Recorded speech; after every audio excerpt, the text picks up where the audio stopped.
दोस्तों, दिसंबर का महीना आ गया है और दिसंबर के महीने में गन्ने की फसल में कुछ कार्य ऐसे करने होते हैं। यदि हमने ये कार्य समय पर कर लिए तो हमें गन्ने के उत्पादन ज़्यादा मिलने से कोई नहीं रोक सकता। और ये मेरा दावा है, यदि आपने इस बात पर ध्यान रखा तो आपको गन्ने की जो उपज मिलेगी वो ज़्यादा मिलेगी, इसके साथ वो भी कम लागत में। और दोस्तों, इसके लिए आपको पहला जो कार्य करना है वो करना है सिंचाई का। आप इस समय भी सिंचाई का अवश्य ध्यान रखें। कुछ किसान भाई ऐसे होते हैं कि इस समय सिंचाई पर ध्यान नहीं देते हैं, ओस पड़ती है, ठंड पड़ती है, वो सोचते हैं कि इस समय पानी की आवश्यकता होती नहीं है, तो उसकी पानी नहीं देते हैं, सिंचाई नहीं करते हैं, जिससे हमारा जो वजन है गन्ने का वो कम हो जाता है। तो इसलिए जो हमारी फसल तैयार खड़ी है तो उसमें समय पर सिंचाई अवश्य करें। इससे ये फ़ायदा होता है कि हमारी जो फसल है वो ठंड से भी खराब नहीं होती है। और अगला जो कार्य है को करना है, जो गन्ना हमारा बोया गया है सितंबर में, अक्टूबर में, और उसमें इस समय कल्लों की संख्या यदि आपको कम दिखाई देती है तो उसके लिए आप प्रयोग कर सकते हैं जो आता है ह्यूमिक एसिड। ह्यूमिक एसिड आप 1 किलोग्राम प्रति एकड़ के हिसाब से लेकर यूरिया में मिलाकर गन्ने के कुआं में डाल दें और उसके बाद हल्की सिंचाई कर दें। इससे आप देखेंगे तो आपका जो गन्ना है वो एकदम हरा भरा हो जाएगा, पत्तियां चौड़ी हो जाएंगी, चमकदार हो जाएंगी और उसमें कल्लों की संख्या भी बढ़ेगी। इससे आपको काफ़ी फ़ायदा मिलेगा। और दोस्तों, अगला कार्य ये है, जो आपकी फसल बोई गई हैं गन्ने के अंदर, मिश्रित फसल की गई है, अंतर फसल बोई गई हैं, और गन्ने के साथ जो सह फसलें की गई हैं, जैसे उसमें आलू की फसल बोई गई है, तो उसमें आपको ध्यान देना है कि जो इस समय कोहरा आ रहा है तो इसमें ठंड बढ़ रही है, तो इसमें जो ब्लाइट आती है, अर्ली ब्लाइट आती है, लेट ब्लाइट आती है, तो उसके बचाव के लिए आप जो मैनको जो 75% WP होता है, तो आप 500 ग्राम प्रति एकड़ के हिसाब से 150 लीटर पानी में घोलकर आप स्प्रे कर दें। और दोस्तों, अगला कार्य आपको ये करना है, जो फसल आपकी मटर की इस समय खड़ी है, मटर की यदि फलियां तैयार हो गई हैं तो उनकी तोड़ाई कर लें, और फसल निपट गई है तो उन जो पत्तियां हैं और जो टहनियां हैं मटर की, उनकी जुताई कर दें और ज़मीन में मिला दें। अर्थात जब आपकी ज़मीन में मिल जाएंगी तो इससे हरी खाद बन जाएगी, अच्छा कंपोस्ट खाद बन जाएगा, जिससे गन्ने को काफ़ी फ़ायदा मिलेगा। तो ये कार्य आप अवश्य कर लें। और दोस्तों, अगला जो कार्य आपको ये करना है, जो इस समय हमारे किसान भाई गन्ने की कटाई करते हैं, कुछ किसान भाई पौधे गन्ने की कटाई कर लेते हैं, लेकिन इस समय पौधे गन्ने की कटाई नहीं करनी चाहिए, क्योंकि उसमें जो फुटाव नहीं होता है, जो ये महीना होता है दिसंबर का, यदि आप इसमें कटाई करेंगे तो कल्ले नहीं निकलते हैं। तो इसलिए आप थोड़ा डिले करें और जो पेड़ी गन्ना है उसे ही डालें, और उसकी जो कटाई है, जो पौधा गन्ना है, उसकी कटाई नहीं करें।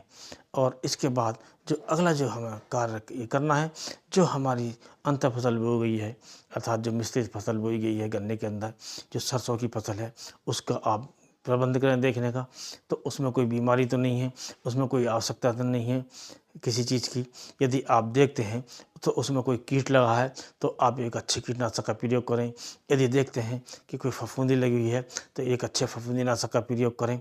ऐसा करने से आपकी सरसों की फसल तो स्वस्थ रहेगी, उससे आपकी जो गन्ने की फसल है उसे भी फ़ायदा मिलेगा। और अगला जो कार्य है वो आपको ये करना है, जो बुवाई आप अगले महीने में करेंगे, अर्थात जो फरवरी में करेंगे, क्योंकि हमारे दिसंबर महीने में और जनवरी महीने में हमें गन्ने की बुवाई नहीं करनी चाहिए। जब आप गन्ने की बुवाई करेंगे फरवरी के महीने में तो उसकी तैयारी अवश्य कर लेनी चाहिए। इसके लिए सबसे पहले हमें करनी चाहिए बीज की व्यवस्था, क्योंकि दोस्तों, जो इस समय ज़्यादा बीज चल रहा है 70-80%, 90% तक क्षेत्र में फैला हुआ है 0238, उसमें विभिन्न प्रकार की बीमारियां ज़्यादा आने लगी हैं। ख़ास तौर से जो रेड रॉट है, गन्ने का कैंसर है, वो ज़्यादा आने लगा है और हमारी फसलें सूखने लगी हैं। तो इससे बचाव के लिए आपको वैरायटी बदलने की आवश्यकता है। आप ज़्यादा नहीं तो थोड़ी मात्रा में नई वैरायटी अवश्य लगाएं, और उसकी जो बीज की व्यवस्था है वो आपको अवश्य कर लेनी चाहिए। कहीं बीज मिल रहा है, चाहे आपको नर्सरी में मिले या आपके सहयोगी किसान पर मिले, तो उसे पेशगी देकर उससे तय कर लें कि भैया हमें फरवरी में बीज चाहिए, हमें बीज दे देना। तो आपको उस समय बीज ढूंढने की आवश्यकता नहीं होगी। यदि आप चूक गए और आप बोना चाहते हैं कोई वैरायटी, तो आपको इधर उधर भटकना पड़ेगा और समय पर बीज नहीं मिलेगा, और आपको मन महसूस कर अपनी जो पुरानी वैरायटी है 0238 वही बोनी पड़ेगी, और फिर रेड आउट के लिए रोना पड़ेगा। तो इससे बचाव के लिए आज बीज की जो व्यवस्था है वो अभी से सुनिश्चित कर लें। इसके बाद जो आपको गन्ना बुवाई आगे करनी है, उसके लिए आप ट्राइकोडर्मा खाद लेकर उसे आप गोबर के खाद में मिलाकर रख दें और उसे अपने खेत में अच्छी तरह मिला दें। 15 दिन बाद पहले आपको इसे घर में तैयार करना है, इसे गोबर की खाद में मिलाकर रखना है, छायादार स्थान पर रखना है, जिससे इसकी जो संख्या है वो बढ़ जाती है और जो ट्राइकोडर्मा है हमारा काफ़ी स्ट्रांग हो जाता है। इसके बाद हमें मिट्टी में मिला देना चाहिए। और इससे पहले जो अगला एक और कार्य है वो ये करना चाहिए, जो हमारे खेत खाली हैं उनकी हमें जुताई करनी चाहिए। और जुताई करने से हमें फ़ायदा होता है कि हमारे जो रोग हैं वो कम आते हैं। जितनी हम जुताई खेत की करेंगे और जितनी हमें धूप मिलेगी, क्योंकि धूप सर्दियों में तो होती नहीं है, लेकिन फिर भी काफ़ी असर पड़ता है। जो किस खेत हमारे खाली हैं उनकी जुताई करते रहें और समय पर अपने गन्ने की बुवाई करें।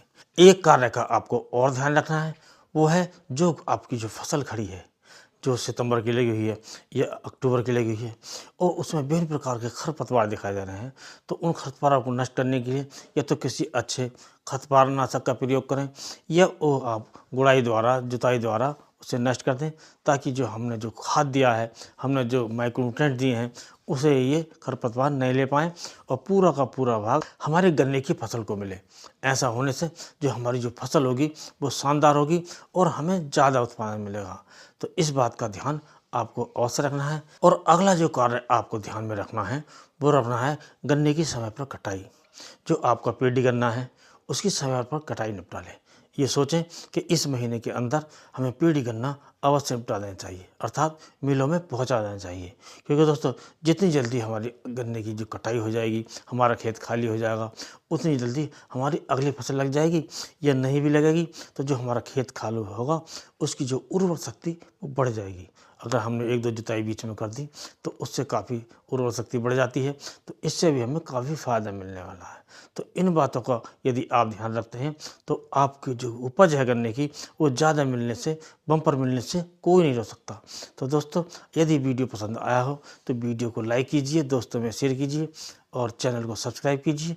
इसी के साथ इस वीडियो करते हैं समाप्त। अगले वीडियो में नए टॉपिक के साथ में मिलते हैं, तब तक के लिए नमस्कार।